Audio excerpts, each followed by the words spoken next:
창세기 31장에서 야곱이 자기 가족들을 이끌고 라반의 집을 탈출하게 되었습니다. 3일 동안의 눈치를 챘던 그 라반이 다시 추격을 해왔고 7일 만에 라반의 가족과 야곱의 가족이 마주치게 됩니다. 다행히 그 전날 밤에 라반에게 네가 가서 야곱을 만나거든 곱게 돌려보내라. 그는 고향으로 돌아가야 되는 것이고 하니까 그를 전혀 해치지 말라고 하나님이 라반에게 그런 말씀을 주셨습니다. 그래서 곱게 돌려보내려고 했지만은 기어코 따라온 이유가 두 가지가 있었습니다. 첫 번째 이유는 뭐냐면 왜 자신을 속이고 몰래 떠나느냐, 그리고 최소한의 내가 손주들과 사랑하는 딸들에게 인사할 수 있는 기회를 줘야 될 것 아니냐, 왜 할아버지한테 인사도 안 하고 떠나도록 그렇게 너희들이 밤에 도망을 쳤느냐, 나 몰래 떠났느냐, 이렇게 말을 합니다만은 실상은 말해봤자 보내주지 않으니까 그렇게 밤에 떠날 수밖에 없었겠지요. 두 번째 얘기는 아주 중요한 포인트가 되는데요. 왜 자신을 속이고 떠나는 것과 동시에 중요한 것은 자기 집안에 그 수호신이 있었습니다. 그 대대로 내려오는 수호신이 있는데 그 드라빔이 없어졌다는 것을 알고 드라빔을 찾으려고 따라온 것이지요. 자, 여기서 이제 이 드라빔을 찾겠노라고 얘기를 하니까 일단 그 야곱이 뭐라고 얘기하느냐 하면은 만약에 누구든지 이 외삼촌의 것을 도둑질해 온 사람이 있으면 그는 살지 못할 것입니다. 죽임을 당할 것입니다. 이 얘기하면서 한번 찾아보라고 큰 소리를 치는 겁니다. 찾아보고 있으면 가시고 만약에 가져온 그 당사자는 죽을 겁니다. 이 말을 야곱이 하게 됩니다. 이 말을 할 때 야곱은 자기 아내 라헬이 설마 그걸 도둑질해 온 줄은 모르고 일단은 큰 소리를 치며 그렇게 입에서 담지 못할 말을 쏟아부었던 것이지요. 만약에 물건 훔친 자가 있으면 그는 반드시 죽을 것이라고, 살아남지 못할 것이라고 말을 야곱이 선포를 해버렸습니다. 드라빔을 훔쳤던 라헬의 입장에서는 이거 아주 난감하게 되었습니다. 외삼촌은 뒤지고 있고 그 자기 남편은 이거 훔친 사람은 살아남지 못할 것이라고 얘기를 하고 있고 자기는 지금 훔쳤지 않습니까? 그래서 묘수를 쓴 게 뭡니까? 얼른 낙타를 타고 오는 그 라헬이 낙타 등에다가 놓고 안장을 그 위에 씌우고 그 위에 자기가 딱 걸터 앉아 있는 것입니다. 모두가 집안을 뒤지고 장막을 뒤지고 짐보따리를 풀어놓고 뒤졌지만은 드라빔이 보이지 않고 모두가 움직이는데 라헬만큼은 움직이도 않고 낙타 위에 앉아 있으니까 아버지가 그 앞에 다가옵니다. 가슴이 두근두근 하겠지요. 근데 그가 묘수를 부린 게 무슨 얘기입니까? 아버지, 제가 지금 하필이면 생리가 아주 심해서 움직일 수가 없으니 아버지, 제가 일어나지 않더라도 용서해 주세요. 아니, 딸이 생리가 심해서 일어나지 못하고 거기 앉아 있다니까 어느 아버지가 끌어내리겠습니까? 아, 그러냐 하고는 그냥 거기서 인사를 받고 찾아도 없으니까 그냥 도망가서 일단은 상상도 못할 일이 닥쳤고 이 일을 위기를 아주 묘수를 부려서 일단은 이 위기를 넘기게 됩니다. 라헬의 작전은 성공한 것 같습니다. 그러나 여러분, 문제는 그 위기의 순간은 넘어가지만은 문제는 야곱이 라반에게 던졌던 말입니다. 무슨 말을 했습니까? 반드시 드라빔을 훔친 사람은 죽을 것입니다. 살아남지 못할 것입니다 하고 말을 쏟아놓았던 것이잖아요. 이게 문제입니다. 그래서 이제 아브라함은 아브라함의 뒤를 이어서 족장으로 반열에 들어가기 때문에 아브라함에게 하나님이 약속한 것이 야곱에게 그 가문에 내려가고 있습니다. 일찍이 그의 할아버지 아브라함에게 약속한 것이 창세기 12장 3절에 보니까 너를 축복하는 자에게는 복을 내가 내릴 것이고 저주를 하면 저주를 받게 될 것이다. 땅의 모든 족속이 너로 말미암아 복을 얻을 것이다 이렇게 하면서 아브라함에게 주어진 축복권이 있습니다.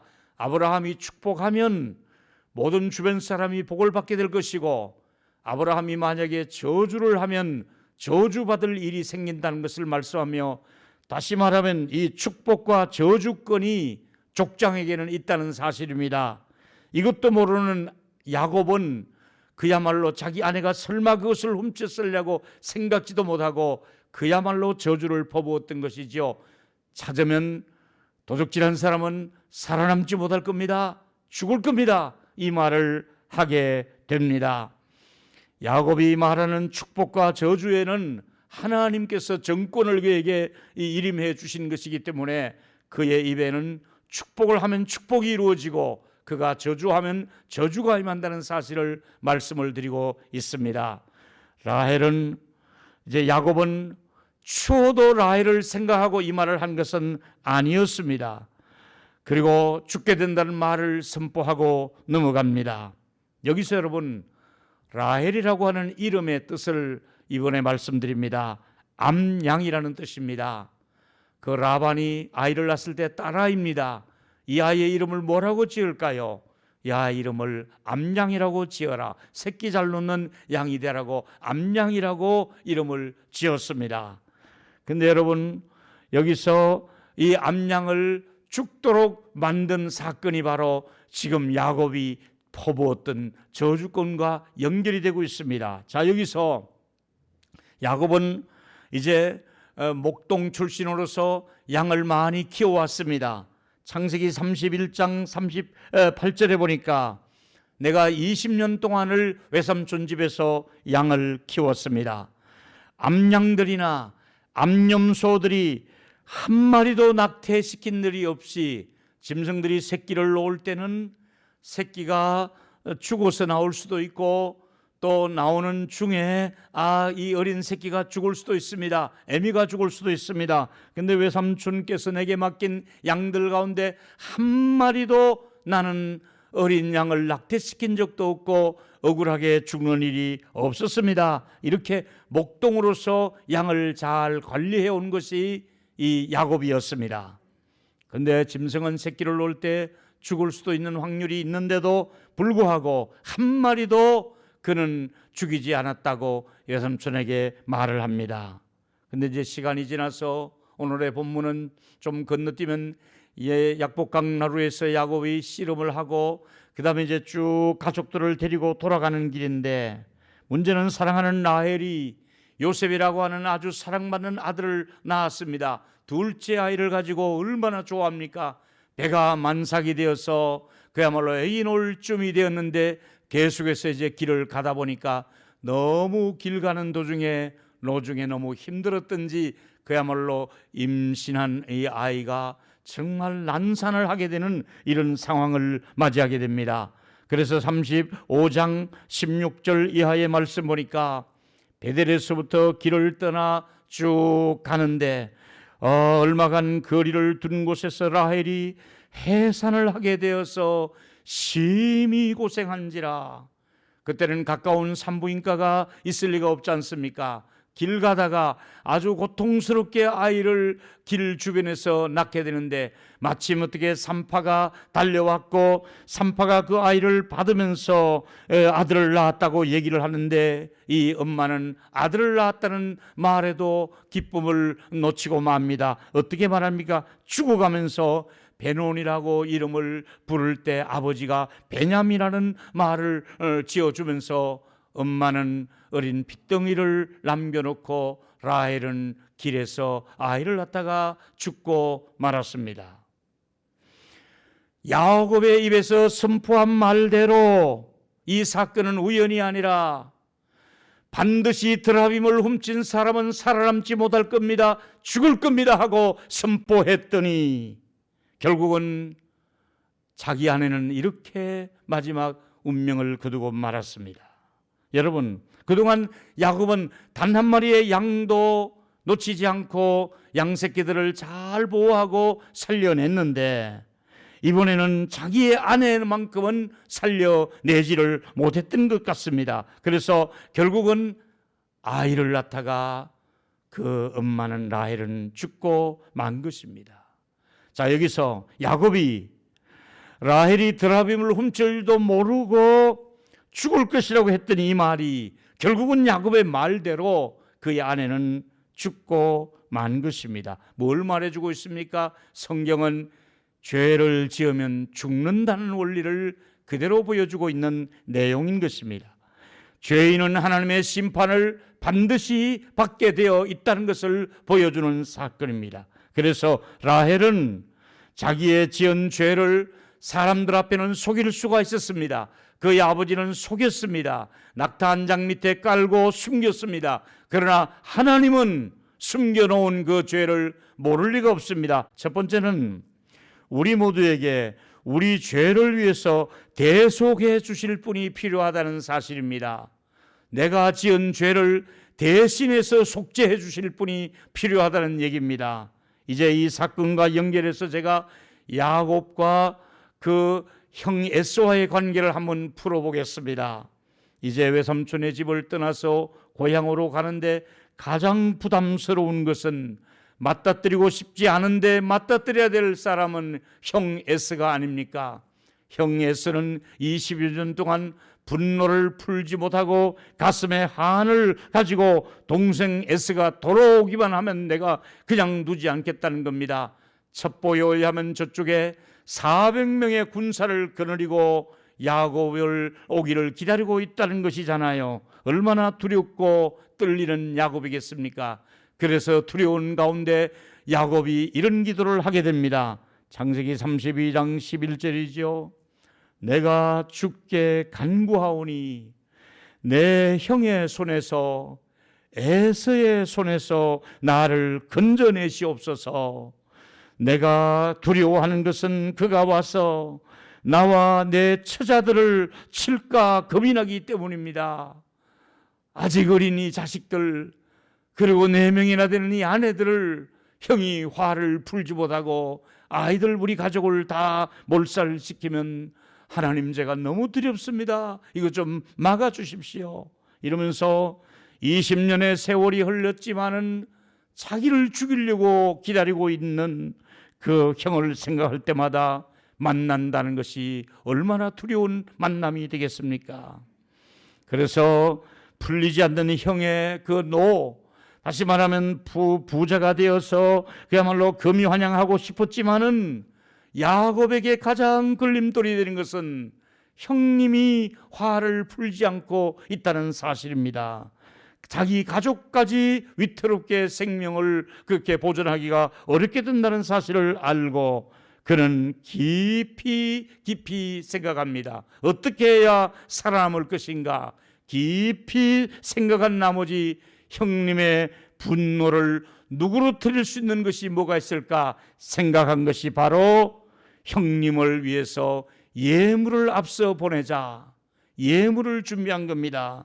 그래서 형님의 마음이 이 예물 때문에 조금이라도 누그러워질 수 있다면 내가 먼저 형님을 만나기 전에 예물을 앞서 보내가지고 형님이 이 예물로 인해서 그 분노가 좀 풀렸으면 좋겠다, 그렇게 마음먹고 준비한 예물이 바로 그 야곱이 준비한 예물이 되겠습니다. 여기서 형의 감정을 풀기 위해서 준비한 예물을 히브리어에서 카메르라고 하는 단어를 사용을 했습니다. 이 단어를 풀면은 죄를 담당할 대속물이 필요하다 이 말이지요.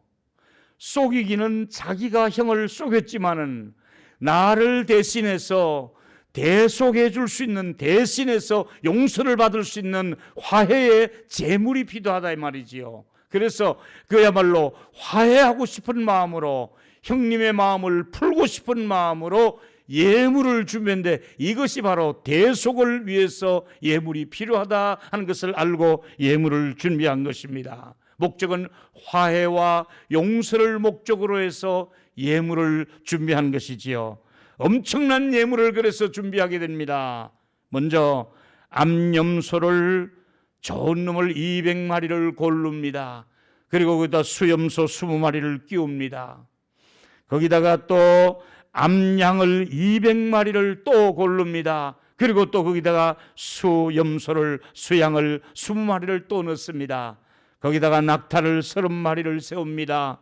그리고 새끼 암소를 40마리를 골라 놓습니다. 황소를 10마리를 또 앞세웁니다. 거기다가 암나귀를 10마리, 일반 나귀를 10마리, 이렇게 해서 합계 550마리의 예물을 준비해서, 보통 예물은 형님을 먼저 만난 다음에 여기 형님을 위해서 제가 예물이 준비되었습니다 한데, 예물을 먼저 보내는 이유는 이 예물을 받고 나를 용서해달라는 뜻으로, 대속의 예물로, 속죄의 예물로, 나를 화해해달라는, 용서해달라는 예물로 예물을 먼저 보내게 되는 것입니다. 야곱의 아내 라헬은 거짓말한 그대로 훔친 대가를 치루어서 죽음을 맞이하게 되었고, 야곱은 같은 죄인이지만은 속인 자요 또 속인 자이지만은 대속물을 형 앞에 먼저 보내가지고 자기 목숨을 부지하기를 원했던 것이 야곱이 만들어낸 지혜였습니다. 여러분, 야곱이 가축을 준비할 때의 마음가짐은 바로 그거잖아요. 형님의 분노를 어떻게 해서든 누그러뜨리려면 이거라도 해야겠다.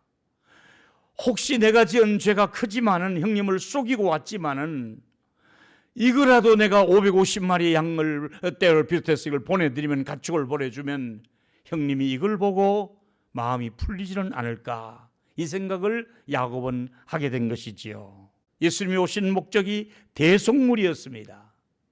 야곱에게 형님과의 관계를 풀어가는데 대속물이 필요한 것처럼, 우리는 하나님 앞에서 하나님의 진노를 누그러뜨리기 위해서는 대속물이 필요한데, 그분이 바로 예수 그리스도가 대속물이 되셔서 이 땅에 오셨다는 사실입니다.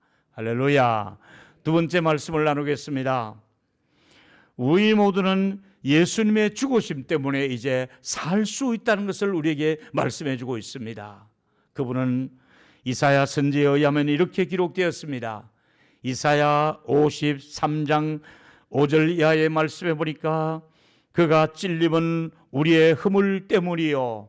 왜 그분이 창의 허리를 찔렸습니까? 우리 허물 때문에 대신해서 찔린 것입니다. 그가 상함은 온몸이 상했습니다. 왜 상했습니까? 우리가 지은 죄악 때문에 그분의 몸이 상하셨던 것입니다. 그가 징계를 받습니다. 그 대신 우리가 평화를 누릴 수가 있었고, 그분이 십자가에 달려 돌아가시기 전에 많은 채찍을 받았습니다. 우리를 낫게 해주시려고 그분은 채찍을 받으신 것이지요. 우리는 다 양 같아서 그릇 행하여, 우리가 다 그릇된 사람들 아닙니까? 잘못된 길을 간 사람들 아닙니까? 각기 제 길로 갔거늘 여호와께서는 우리 무리의 죄악을 그에게 담당시키셨도다.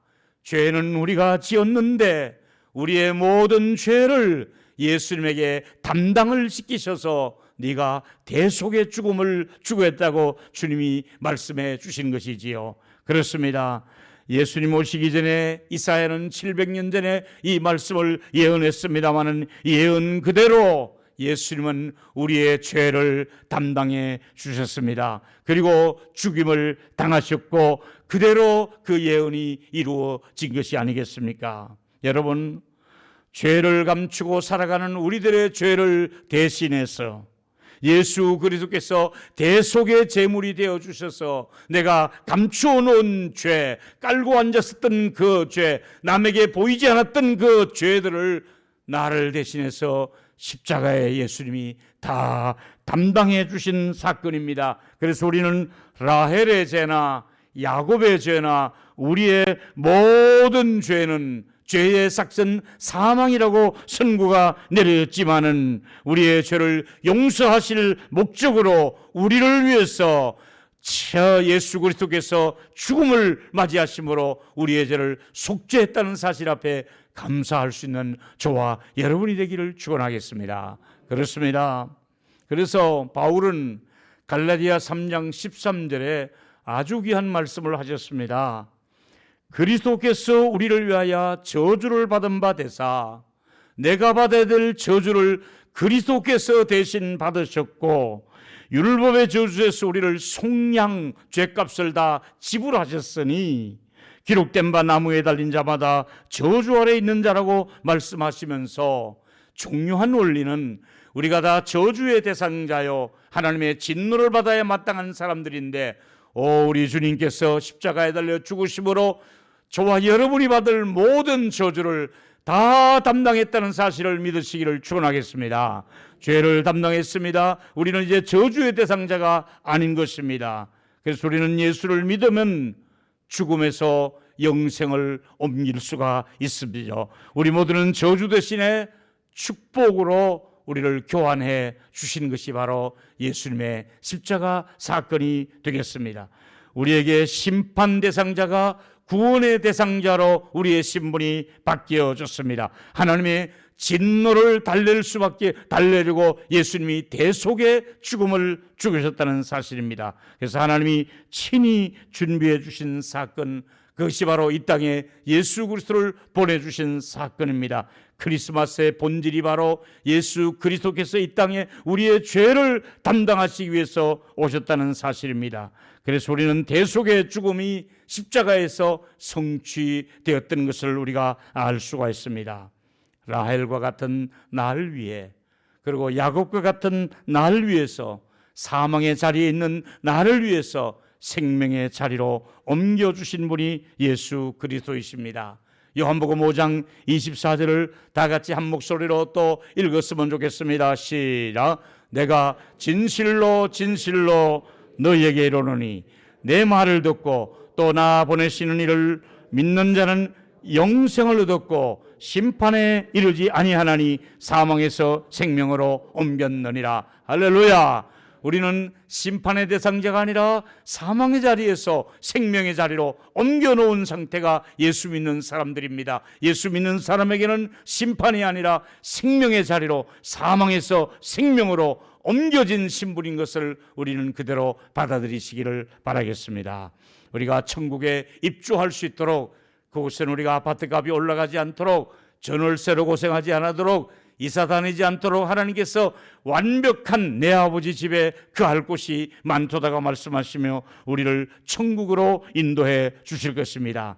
예수 믿는 사람에게는 아브라함과 같은 대우를 해 주실 것이고, 아브라함이 받은 복을 우리도 받겠다고 약속하시면서, 또 성령님 우리 곁에 계시면서 우리와 동행하시며 우리를 격려하고 있습니다. 우리는 복음을 받은 사람입니다. 세상 사람들이 누릴 수 있는 기쁨이 있는 사람들이고, 우리는 복음을 받은 사람으로서 세상 사람들이 가지지 못하는 감격을 가지고 있는 사람들입니다. 그것이 예배를 통해서 날마다 매주일마다 우리가 회복되고 있지 않습니까? 우리의 공통점은 바로 이겁니다. 라헬이 죄인이요, 나도 죄인이요, 야곱도 죄인이고, 또 인간들은 모두가 죄를 깔고 앉아 숨기고 있는 그 라헬의 모습이 내 모습이다 이 말입니다. 그 죄를 숨기고 있는, 그 앉아있는 그 모습이 내 모습이다 이 말이지요. 하나님의 심판은 반드시 받아야 될 대상자들이지만은 이사야 53장에 의하면 나를 위해서 그분이 채찍을 맞으셨고, 그분이 창에 허리 상하셨고, 그분이 나의 죄를 담당해 주셨다고 말씀하고 있지 않습니까? 이제 저와 여러분 큰 소리로 제가 앞에 선포할 때 한번 여러분이 아멘으로 화답해 주시기를 바라겠습니다. 예수님의 죽으심 때문에 나는 살아났습니다. 예수 그리스도는 죄인에게 해답이 되시는 분입니다. 예수 그리스도는 죄인에게 소망이 되십니다. 죄인은 반드시 예수 그리스도를 만나야 살 수가 있습니다. 우리의 바람은 예수 그리스도가 우리의 주가 되십니다. 나의 생명이 되십니다. 그리스도를 통해서 생명을 이어가고 있다는 것을 믿기를 바랍니다. 사망의 자리에서 생명의 자리로 옮겨졌다는 것을 믿기를 축원하겠습니다.